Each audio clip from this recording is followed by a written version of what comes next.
We all know the market has been crazy this year and it's starting to change. Well, you don't want to make any mistakes that's going to prevent you from selling your house at the top of the market. We're going to go over the 8 things first-time home sellers get wrong about the market and how to avoid them. So stick around and you're going to learn how to get your house sold quickly and for the most amount of money. Good day, everyone. My name is Eric Hudson. I'm a real estate agent here in Las Vegas, and every day good folks like you are reaching out for their real estate needs for us to help them buy a home or sell their home, and sometimes even invest in real estate. If you are looking for these types of services, of course, I can help, and my information is below. Just go ahead and call, text, email me, heck, even send a carrier pigeon, and I'm going to get back to you and help you out as best as possible. It is better to call, text, or email me because I will always see your information. I don't always see it when you put it down below because YouTube doesn't always send me an email letting me know that you have left me a comment. Also, if you see that red button down below, that means you haven't subscribed. Go ahead and consider subscribing this week if you believe I've given you a little bit of value. Okay, so let's start getting into the 8 mistakes that you may make as a first-time home seller or even a veteran home seller that's going to actually keep money out of your pocket. And believe it or not, the number one way you're going to keep money out of your pocket is overpricing your property. A lot of people have this belief that, well, they're going to offer me less to begin with, so I want to overprice it. So if my house is worth $500,000, I'm going to price it at $520,000. Well, that's actually not the way it works in housing. Maybe that's the way it works in cars. You know, you have a new Jeep you're trying to sell and you want to sell it for 15, so you put 17 on it. It doesn't work that way in housing because you're supposed to get the most eyes possible on your house. If you don't get the most eyes possible, it's not going to sell. Or if it does sell, it's going to sell for less. So if you sit there and you think, well, they can just make me an offer. Well, people don't make you an offer. First of all, there's a tried and true formula that worked up until, I don't know, a month and a half ago. Because for about 2 years, if your house didn't sell in the first weekend, there was something wrong. Now we are starting to return to a more normal market. And a more normal market says if you haven't gotten 5 to 10 showings in the first week or 2, then your house is overpriced by at least 10%. If you get those 5 to 10 and no one has not made an offer to you, then you're overpriced by at least 5%. You see, people intrinsically know the value of homes. They have all these things, whether good or not, like Zillow, and they'll look there before they go over to your house even, or before they even make an offer. And this is one thing I learned from negotiation school. Yes, I'm a certified negotiations expert. There's this thing called bargaining room. When people believe that something is too expensive for the actual market, they will not make an offer. So the thought pattern that, oh, all they have to do is make an offer and I'll see if I'll take it, that's why it doesn't work. Here's a little problem that we've had. Over the last 7 days, more homes have had price reductions than came on the market. Now, that wouldn't be amazing except for the fact that we've had the highest number of homes come on the market in 2.5 years in the last 7 days. That kind of tells you something. Now, most of them, I'm going to be honest, were overpriced. The market in Las Vegas has been overpriced for quite a while. So is the rest of the country.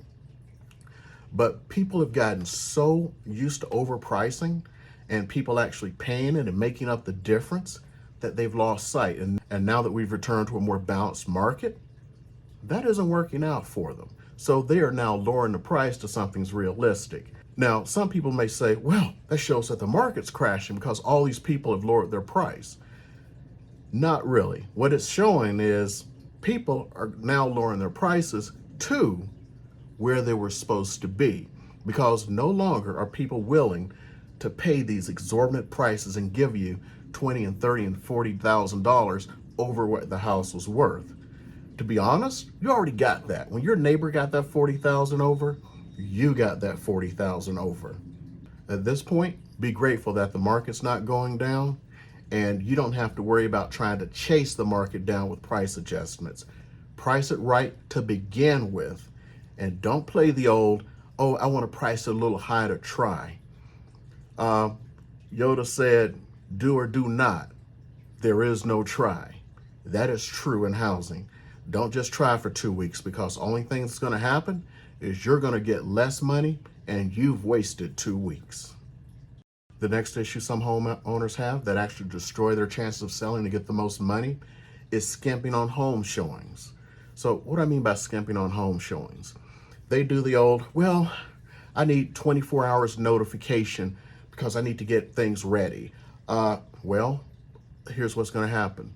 A lot of agents, especially now when there is more competition from your neighbors, they'll go to the one that they have 2 hours of notification. They'll go to the one that's vacant because that is easy, especially if they're showing a lot of homes and trying to navigate their way around the cities to figure out whether or not they're going to be making an offer. In other words, you'll have less people coming through your house. The less people come through your house, the less of a chance for either a higher offer or competition for multiple bids. Now, some people say, well, I don't want all these people just tracing through my house. Make sure everyone's pre-approved, and I want this, and I want it to be pre-approved by our lender, and blah, blah, blah. You know what? You may have been able to get away with that 3 months ago. In the here and now, in the summer of 2022, no, you're not going to be able to get away with that. Houses are sitting on the market longer and longer. Matter of fact, I have a few listings myself, and nobody's coming to see them. And they are right priced. You know how much I've talked about right pricing. And I've been talking to folks over the last couple of days, and guess what? Everybody else's house is sitting on the market because the buyers are sitting around waiting to see what's going to happen. And if you're one of those homes that's just going, oh, I don't want people tracing through my house. I want 24 hours notification. I want this, that, and the other thing. You'll sell possibly for a lot less money. So don't do that. You want to make sure you get the most money possible. The next issue I want to call staging slip-ups. What staging is making the house look ready. Now, 3 months ago, you could just take a picture of the front of the house and say, house for sale. People were going to come through. Now you actually have to get those pictures, and they have to be right. So when time comes, somebody needs to go clean that house up. Even if you have to pay a maid service, it'll cost you $300. Would you rather to spend $300 and then get more money for your house and get it sold in the next week or two, or not? Do not play games. You are trying to sell a product, and you want to make that product look as good as humanly possible. If your house is too crowded, did you know you can get a storage unit for as little as $55 a month? As some of these places will do something really cool for you. They will lend you a truck. Gee whiz. Get myself a decent size one for $150. Just plan to be in there for 2 months, $300. Take all my crap out. Go to Craigslist. There's a website called Craigslist. Did you know you can get moving help? You can hire people for $15-20 an hour. And some of them even have their own transportation. You have them come into your house, take all the extraneous stuff, put it in that storage unit, and then you hire that maid, and then get those pictures taken, and then you'll get more money. It's called being truthful. Next issue, seeing only the dollars that are in front of you. Somebody makes you an offer for $550 for your house, and you know in the bottom of your heart it's worth $500, but it's $550. But you have a $500,000 cash offer. Well, there used to be this thing in real estate, I think they call it like the Aunt Matilda or something like that. You make this stupid, crazy offer just so you get the house, and then when it doesn't appraise, you negotiate it down to the appraisal price. Up until about 2.5 years ago, it actually worked. You need to look to see if that person can actually purchase the house. In other words, don't just take their word that they're going to do 550. You have to look objectively at what the house is worth, because that's what it's going to appraise for. And the bank is only going to pay based on that appraisal. So do they even have the $50,000? If they go they don't have $50,000. They were planning to either it appraises, you negotiate, or they're walking. Can you imagine losing 2 weeks? Can you imagine, let's just go back a month. A month ago, you could have sold your house easier. 2 weeks ago, not as easy, but still a little easier than today. What if you wasted those 2 weeks? Now you're into a market where you're going to get less. Got a little family story to tell you. The stuff I'm talking about right now happened to a relative of mine. I mean, like in the right here and now. Because they played games, they've had to lower the price of the house by about $30,000, and it is still sitting on the market. When they jumped and saw dollar signs and kept doing this stuff, I can get even more and more. And I'm advised. I was like, no, you can't. Listen to your realtor. You're about to go for a fall. Like in the Coneheads, you're going to nerve-wracking. I have learned much from watching the Garthog battle. It has weaknesses. When my turn comes, I believe I can take him. Uh-huh. And let me know when Elvis gets here. Yeah, good luck with that. And that rolls into the next one, which is number 5, that implausible offer. Oh my goodness, it looks so good. Look at it, they're offering all of this stuff, and they're getting an FHA loan and stuff that doesn't even make sense. Make sure it makes sense. And I don't mean make sense in your head. I mean make sense logically. Run that through your real estate agent, because sometimes things just don't make sense. You could have a crazy person. They could be an absolute raving maniac, just out making offers. On top of that, they could be making multiple offers, just saying who bites. Ask the question, is this the only offer you're making, or are you making multiple offers? You need to know these things. And when it looks too good to be true, it is. Come on. How many of you are old enough to remember comic books? You got the Charles Atlas crap in the back, and the submarine, and the see-through glasses, little x-ray glasses. Oh, you know, it's all bunk now that you're an adult. A lot of these offers that you're getting may be bunk. Don't fall for the okie doke. And the next one, the ones I love, for sell by owners and all their blunders. For those of you who don't know, yes, you can sell your house yourself. I'm serious. You can easily sell your house yourself. The thing is, it may be easier to someone who knows what they're doing, but somebody who read a book. First of all, let me tell you about those books. Did you know that not one single person who wrote any of those major books or run the website has actually sold a house by themselves? As a matter of fact, the guy who runs the biggest for sale by owner site has always used a real estate agent. Why? Because he knows the value. He's just writing a book. He's putting a product out. I'll put it this way. I remember I'd just gotten off active duty, retired. I was still in my terminal phase, terminal leave. And I went to a baby shower for one of the guys in the squadron. Another guy, I was just sitting around talking to his wife. And she worked for a, I'll mention the magazine. It was Kiplinger's Personal Finance magazine. So I'm like, wow. And we just talked because I'm into personal finance and stuff.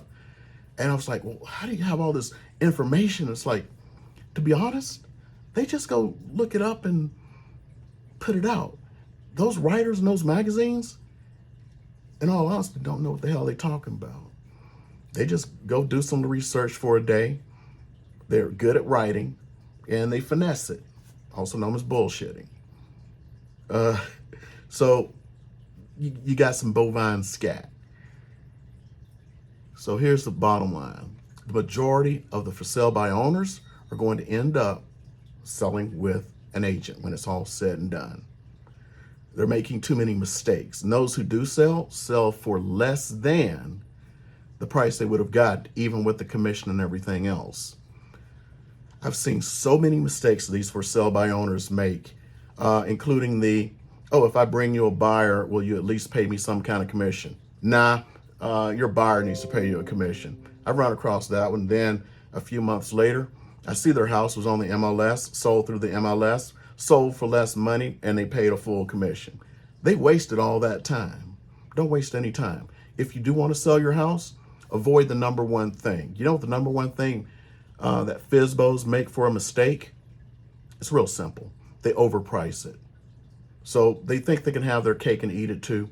They can save on a commission and they can sell it for more than the neighbors without advertising it.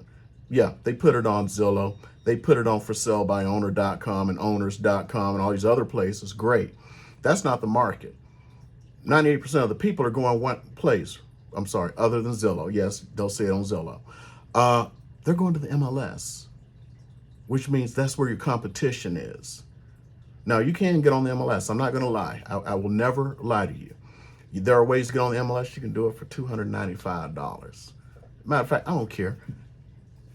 Email me. I'll tell you how to get on the MLS for $295. I ain't going to put you on there, but I'll tell you how to do it.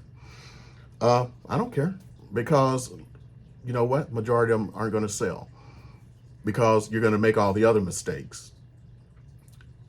As a matter of fact, and oh man, should I even bring this one up? Okay. I know an agent. He is a top agent. Do you know where he gets most of his business from? It's a sneaky little way to do this. He gets his business from for sale by owners who are listed on the MLS. I ain't gonna say what markets. Let's keep it out there because I'm holding a little bit of confidence here. What he does is he figures that they're always going to take a 6-month listing. All he does is look at the date that the house was listed. So he waits until about 5 months have passed. And then he starts sending postcards, you know, just soliciting people who may be selling. Yeah, that's how he gets most of his listings, because they will put your house on the market. They're not going to help you sell it. They may have packages that you can buy, you know, upgrade to the $695, $895 package, but it's all a joke. It's kind of like Miami. Back during the last housing crisis in 2008, somebody came up with $1 million idea. And it was taken advantage of for sale by owners, especially in Miami. It was the condo market down there. So when the condo market crashed, somebody came up with a brokerage, and this is what they did. This is funny. I'm serious, you're gonna love this. They said, we will list your house for $99. $99. Everybody jumped on it. I'm gonna sell my house. I'm gonna not pay a commission. Oh yeah, I'm gonna save this money. And I'm trying, as the market's changed, somebody realized something after a while. Not one single person who listed their house for that $99 place sold their house. Not one. By the way, the owner made about $1 million. It was $1 million idea, taking advantage of people who think they're going to save a little bit of money. So those are your blunders when you try to do it for sale by owner. You can do it, just don't overprice it. Advertise it properly. And I'm gonna be honest, you do need to possibly pay out some commission to the buyer's agent, because 98% of the time, somebody's going to come to you who is not some bargain hunter or an investor, is going to come through an agent. And a lot of for sale by owners are going to play the I'll give you 1% to do things. Oh, and by the way, I want you to do my paperwork too. Yeah, see, that's why y'all failing. If you want to save money and pay out, you know, a little bit of commission, yeah, do that. The other agent may do it unless they're an idiot. I mean, jeez. If you give them a decent amount, they may do it. Some people just ain't gonna do it, but you know, hey, whatever.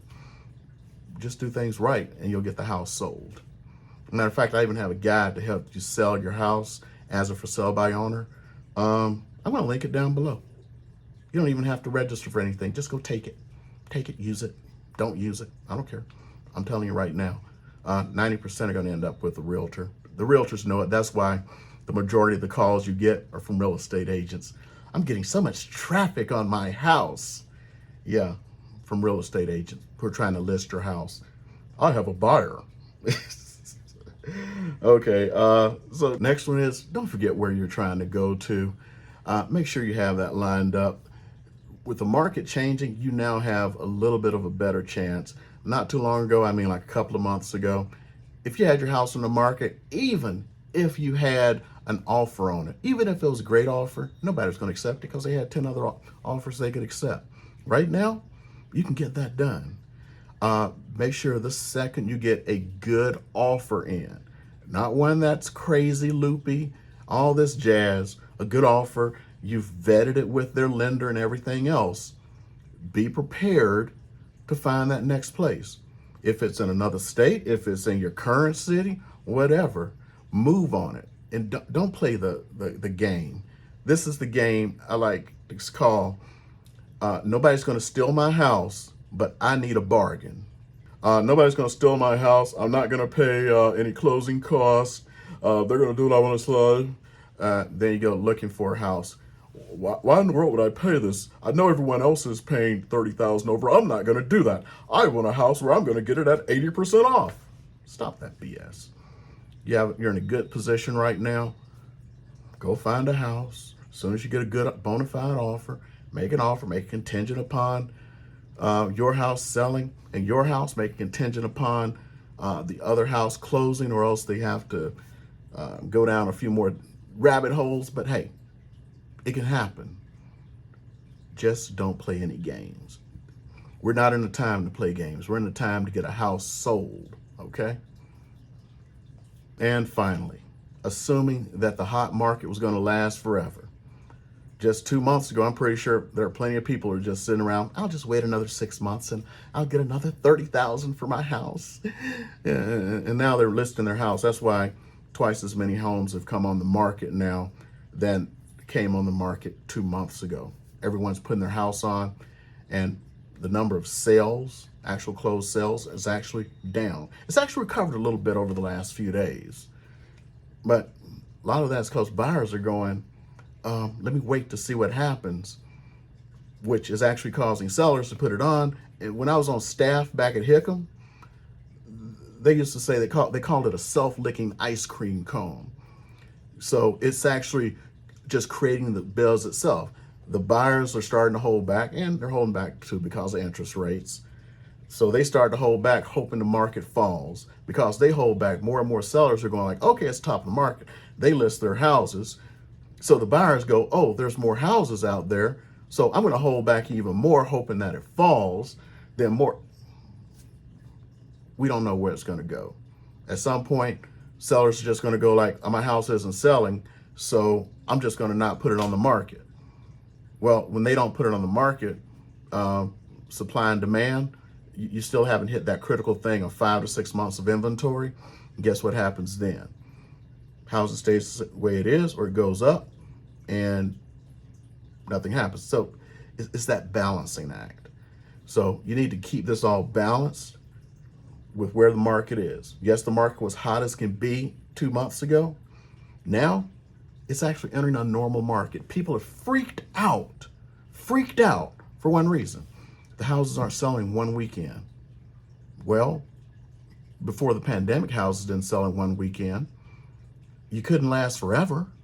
Guess what? Eternity hit. In other words, it just doesn't go on forever. It's been severed. And now we are returning to a normal market. We are pretty close to the market where we were prior to the pandemic. As a matter of fact, we're not even close. We got to put another, a little bit more on the market in order for it to get back to even where it was 2 or 3 years ago when everything was fairly normal. So we're getting into a normal market, and people are not used to a normal market.